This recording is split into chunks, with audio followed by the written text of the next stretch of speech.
아이, 녹음해야 되는데 스튜디오가 왜 이렇게 더러워? 아유, 이제 좀 세균들이 사라졌네. 녹음 시작해볼까? 마이크 켜고. 마이크 켰지 내가? 켜져 있고. 방금 만지다 내가 끄진 않았겠지? 오케이. 켜져 있네. 자. 좋다 좋아. 한겨울에 수박이 박수 칠만한 공연, 직접 보고 리뷰하는 공연한 공연 예술. 오늘의 작품은 연극 톡톡입니다. 저는 대학로 TOM 2관에서 2019년 12월 19일 목요일 저녁 공연과 12월 24일 화요일 크리스마스 이브 저녁 공연을 내가 미쳤다고 연말에 씨발게 트리번쩍이는 시기에 커플들 사이에서 혼자 연극했지. 에이씨. 그럼 공공연 13회차 시작합니다.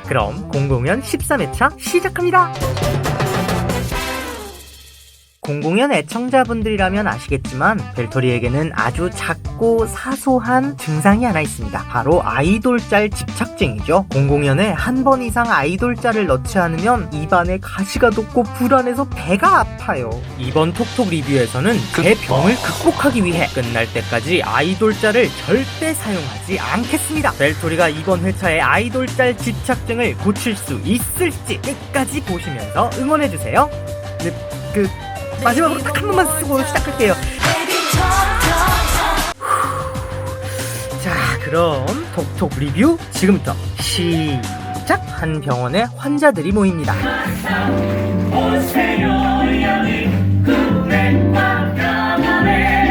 아니. 이거는 그 병원이 아니고요. 이곳은 강박증 치료의 최고권이자 스탠 박사의 병원. 이곳에 6명의 환자들이 차례대로 모입니다. 시도 때도 없이 심한 말이 튀어나오는 뚜렛 증후군을 앓고 있는 프레드. 세상 모든 것을 계산해야 직성이 풀리는 계산벽 총알택시기사 뱅상. 결벽증을 넘어 세균이 눈에 보일 정도로 질병공포증을 겪는 블랑슈. 외출 전 가스, 전기, 수도, 자물쇠 확인만 수십 번. 확인강박증과 종교의존증에 시달리는 마리. 모든 말을 2번씩 반복하는 동어반복증 릴리. 모든 말을 2번씩 반복하는 동어반복증 릴리. 선을 밟지 못하고 모든 것이 대칭이어야 하는 선공포증과 대칭집착증을 가지고 있는 밥. 서로 다른 강박증을 가진 환자들이 한 곳에 모이니 정신이 1도 없어. 하마터면 아이돌 짤 쓸 뻔했어.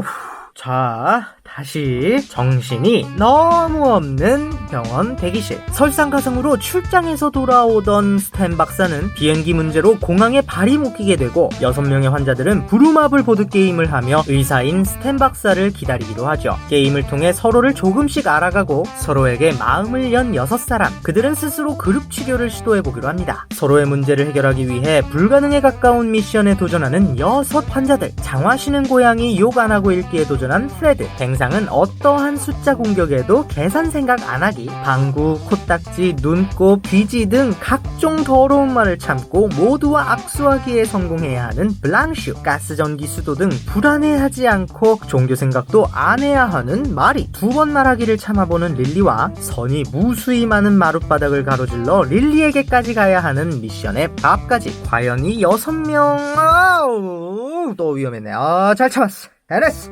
과연 이 6명의 환자들은 각자의 강박증을 치유하고 병원을 나설 수 있을까요? 1막 끝!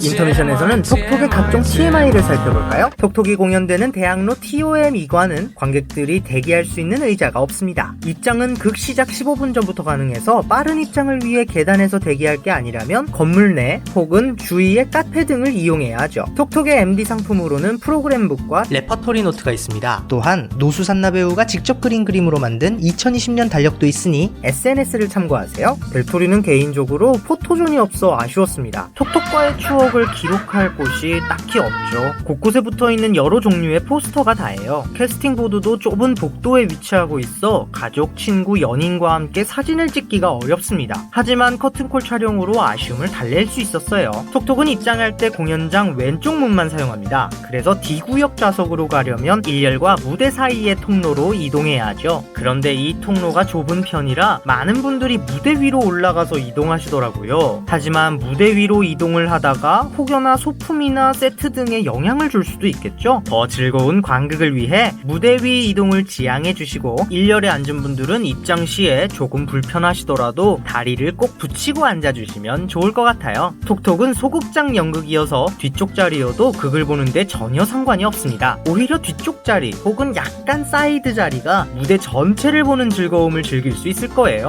인터미션 끝! 저는 연극 톡톡을 정말 재미있게 보고 왔습니다. 톡톡은 유쾌한 웃음으로 시작해 감동적인 힐링으로 끝나는 작품입니다. 한세라 배우의 유창한 영어 실력이 빛나는 재미있는 안내방송으로 시작해 처음엔 어색했던 등장인물들이 자기소개... 잘 참았어. 자기소개와 보드게임, 그룹 치료 등을 거치며 점점 서로에 대해 알아가고 친해지는 과정과 서로를 치유하기 위해 노력할 때 자신을 잊고 남을 먼저 생각하는 진짜 사랑의 모습을 보여주는 연극 톡톡. 게다가 톡톡은 순도 높은 달달함과 누구도 상상 못할 엄청난 반전까지 담긴 완전체 연극이라고 할 수 있죠. 그래서 공공연과 다르게 인터미션은 없지만 극이 끝날 때까지 한시도 지루함이 없습니다. 또 귀염뽀짝한 배우들의 넘치는 매력과 케미에 흠뻑 빠져있다가 정신을 차려보니 어느덧 커튼콜 시간이 다가왔더라고요. 작지만 지금보다 점점 나아질 수 있다는 희망, 그리고 일상 속 자신도 모르는 새에 일어나고 있을 작은 기적들에 대해 이야기하는 연극 톡톡. 그래서 톡톡은 힘들고 지쳐있는 지금 우리들에게 더욱 좋은 작품이라는 생각이 들더라고요. 2020년 새해엔 톡톡과 함께 우리 벨독자 여러분도 하루하루 사랑이 자라나는 매일이 되었으면 좋겠고요. 평범한 일상 속 기적 같은 이야기들이 가득한 행복한 한 해가 되셨으면 좋겠습니다. 네. 왜요? 왜 그런 표정들이시죠? 2020년 맞아서 그냥 새해 덕담한 건데? 안돼 거의 다 왔는데 이제 마무리 멘트하고 커튼콜 딱 하면 아이돌 짤 집착증 고칠 수 있는 거였는데 저 벨토리에게는 불치병인 것 같으니 앞으로 그냥 마음 편하게 아이돌 짤을 쓰겠습니다. 이막 끝. 연극 톡톡은 이런 분들에게 추천합니다. 보드게임 마니아인 분, 특색 있고 귀여운 캐릭터가 가득한 극을 좋아하는 분, 특히 새해를 맞아 웃음 가득 희망을 주는 힐링극을 보고픈 분에게 강추합니다. 다만 소극장 거부증이 있으신 분, 시간 약속을 안 지키는 사람을 극혐하는 시간 강박증이 있으신 분, 특히 꿩고기 공포증이 있는 분에게 비추합니다. 릴리랑 밥은 치료받으러 병원 와서는 다른 것까지 얻어가고 꿩 먹고 알까지 먹는다니까요. 2019년 톡톡은 2020년 2월 9일까지 대학로 TOM 2관에서 공연합니다. 그럼 남은 하루 연극 같은 시간 되시기 바랍니다. 벨바.